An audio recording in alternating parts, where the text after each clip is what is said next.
Assalamualaikum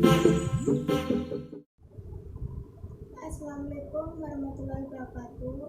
Perkenalkan, nama saya Adinda Santoro dari program studi S1 Psikologi dengan NIM 20108010112. Di sini saya akan menjelaskan tentang iman kepada makhluk gaib. Pengertian makhluk gaib. Semua makhluk yang diciptakan Allah SWT dibagi menjadi dua macam, yaitu makhluk gaib dan makhluk nyata. Hakikat alam gaib adalah alam kasat mata yang tersembunyi dan tidak terlihat oleh mata telanjang, serta tidak bisa dijangkau oleh panca indera, yaitu dilihat, dicium, diraba, dirasa, dan didengar, dan tidak mampu dicerna oleh nalar akal. Namun, sebagai seorang muslim, kita wajib mengimani yang gaib tersebut, yaitu iman atau percaya kepada segala sesuatu yang tidak dapat diketahui oleh panca indera dan tidak mampu dijangkau oleh akal biasa, namun harus melalui indera dan akal keimanan, yaitu melalui perantara wahyu. Al-Ghaib bersifat mutlak, artinya segala sesuatu yang tidak terjangkau oleh panca indera siapapun dan kapanpun, sebab secara harfiah ada hal-hal yang gaib bagi orang tertentu, tapi tidak gaib bagi orang lain, atau gaib pada masa tertentu dan tidak gaib pada masa lain. Gaib seperti ini disebut al-gaib as-nisbi. Cara untuk mengimani gaib tersebut adalah: pertama, melalui berita atau informasi yang diberikan oleh sumber tertentu. Kedua, melalui bukti-bukti nyata yang menunjukkan makhluk gaib itu ada. Contoh makhluk gaib. Pertama, malaikat. Menurut ketetapan Al-Quran, malaikat-malaikat itu adalah makhluk gaib, bukan benda. Secara etimologis, malaikat merupakan bentuk jamak dari malak, berasal dari masdar al-alukah, artinya arisalah atau misi atau pesan. Pembawa misi adalah Rasul, sebagaimana telah dijelaskan dalam Quran Surat Hud ayat 69. Sedangkan secara terminologis, malaikat adalah makhluk gaib yang diciptakan oleh Allah SWT dari cahaya dengan wujud dan sifat-sifat tertentu. Kemudian, bagaimana kita mengimaninya? Kita dapat mengetahui dan mengimani wujud malaikat pertama melalui akhbar yang disampaikan oleh Rasulullah SAW, baik berupa Al-Quran dan Sunnah Rasulullah yang menjelaskan perihal malaikat. Karena kita mengimani dua sumber tersebut, tentu dengan sendirinya kita mengimani isi berita dari kedua sumber tersebut. Kedua, lewat bukti-bukti nyata yang ada dalam alam semesta yang menunjukkan bahwa malaikat itu ada. Misalnya, malaikat maut dan malaikat Jibril. Pencipta malaikat sesuai dengan hadis riwayat Muslim bahwa malaikat itu diciptakan dari nyala api, dan Adam diciptakan dari apa yang telah diterangkan kepada semua. Tentang kapan penciptanya tidak penjelasan, akan tetapi malaikat lebih dulu diciptakan dari manusia pertama, atau Adam alaihissalam. Hal ini sesuai dengan Quran Surat Al-Baqarah ayat 30. Kedua, wujud malaikat. Malaikat merupakan makhluk gaib yang memiliki sifat tidak dapat dilihat, didengar, diraba, dicium, dan dirasakan oleh manusia, atau tidak dapat dijangkau oleh panca indera, kecuali malaikat menampakkan dalam rupa tertentu. Di bawah ini merupakan ayat tentang peristiwa malaikat menjelma sebagai manusia. Dan sesungguhnya utusan-utusan kami atau malaikat-malaikat telah datang kepada Ibrahim dengan membawa kabar gembira. Mereka mengucapkan selamat. Ibrahim menjawab selamat. Maka tidak lama kemudian Ibrahim menyembelihkan daging sapi yang dipanggang. Maka kala dilihatnya tangan mereka tidak menjamahnya, Ibrahim memandang aneh perbuatan mereka dan merasa takut kepada mereka. Malaikat berkata, "Jangan kamu merasa takut, sesungguhnya kami ini adalah malaikat-malaikat yang diutus kepada kaum Lut." Quran Surat Hud ayat 69-70. juga dalam Quran surat Maryam ayat 16-17. Malaikat tidak dilengkapi oleh hawa nafsu dan memiliki keinginan seperti manusia, tidak berjenis laki-laki dan perempuan, dan tidak berkeluarga. Contoh kedua, jin, iblis, dan setan. Secara etimologis, kata al-jin berasal dari kata janna, artinya bersembunyi. Dinamai al-jin karena tersembunyi dari pandangan manusia. Kemudian kata iblis, menurut sebagai ahli bahasa berasal dari ablasa, artinya putus asa. Dinamai iblis karena dia putus asa dari rahmat Allah SWT.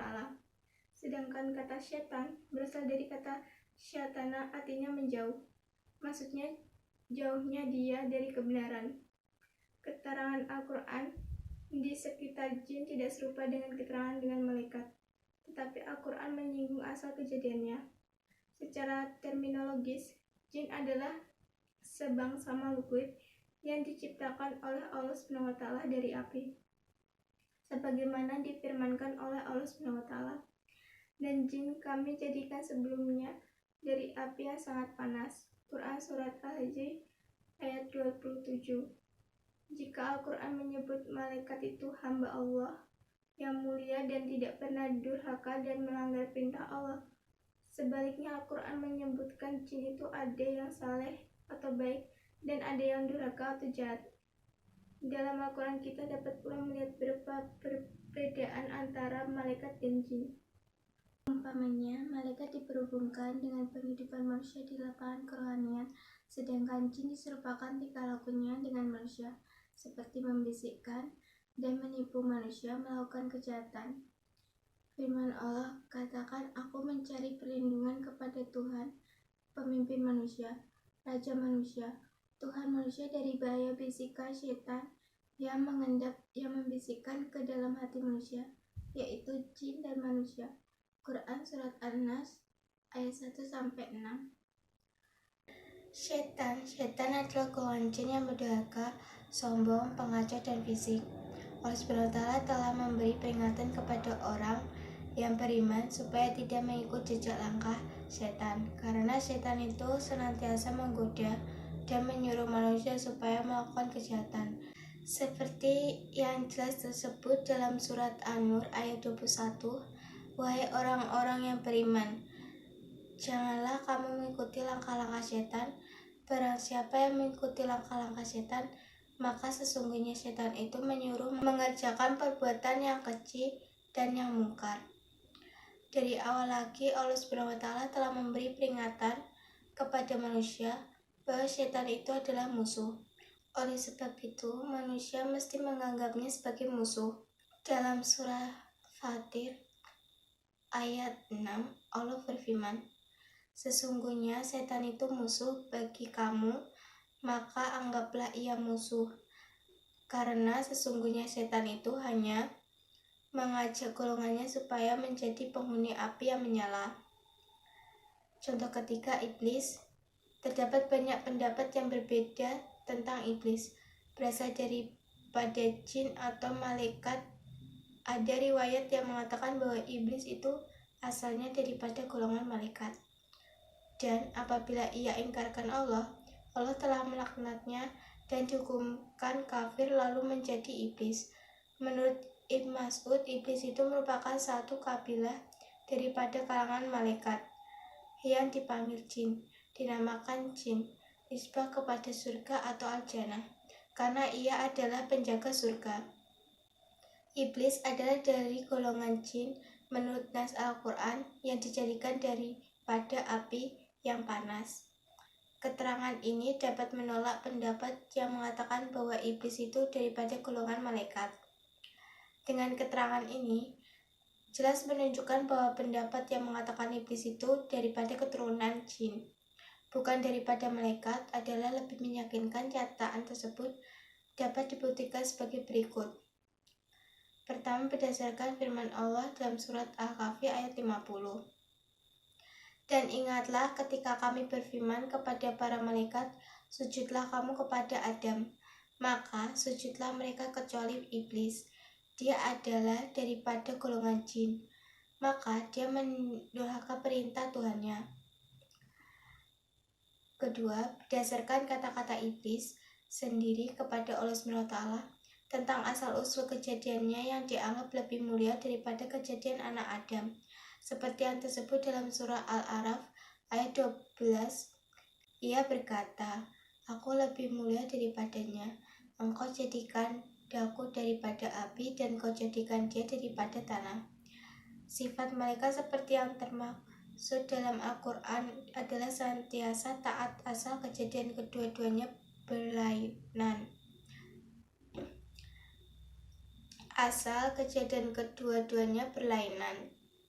Malaikat dijadikan daripada cahaya, manakala iblis dijadikan daripada api yang sangat panas.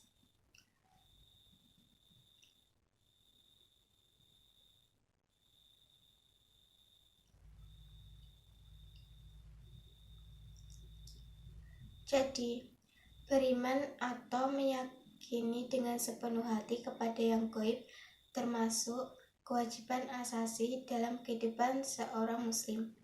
Bahkan keimanan kepada yang gaib tersebut merupakan salah satu karakteristik dan sifat utama seorang mukmin.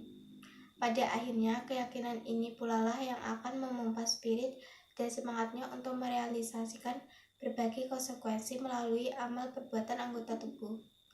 Allah berfirman, Alif Lam Mim, kitab Al-Quran ini tidak ada keraguan padanya, petunjuk bagi mereka yang bertakwa, yaitu mereka yang beriman kepada yang gaib, yang mendirikan sholat dan menafkahkan sebagai rezeki yang kami anugerahkan kepada mereka. Quran Surat Al-Baqarah ayat 1-3. Dalam ayat ini, Allah SWT menyatakan bahwa salah satu karakter paling menonjol dan sifat utama orang-orang yang beriman adalah iman kepada alam gaib yang tidak bisa dijangkau oleh panca indera dan tidak mampu dicerna oleh nalar akal.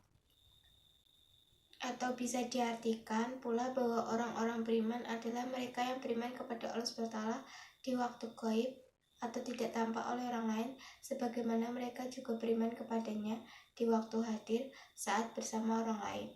Maka beriman kepada yang gaib juga berarti membenarkan semua berita wahyu yang telah dikabarkan oleh Allah dalam ayat-ayat Al-Quran dan Rasulnya Muhammad dalam hadis-hadis yang sahih, baik tentang hal yang telah terjadi maupun yang akan datang, serta tentang keadaan hari kiamat, hari kebangkitan surga, neraka, sirat atau jembatan, dan hal lainnya yang termasuk dalam cakupan hal yang gaib.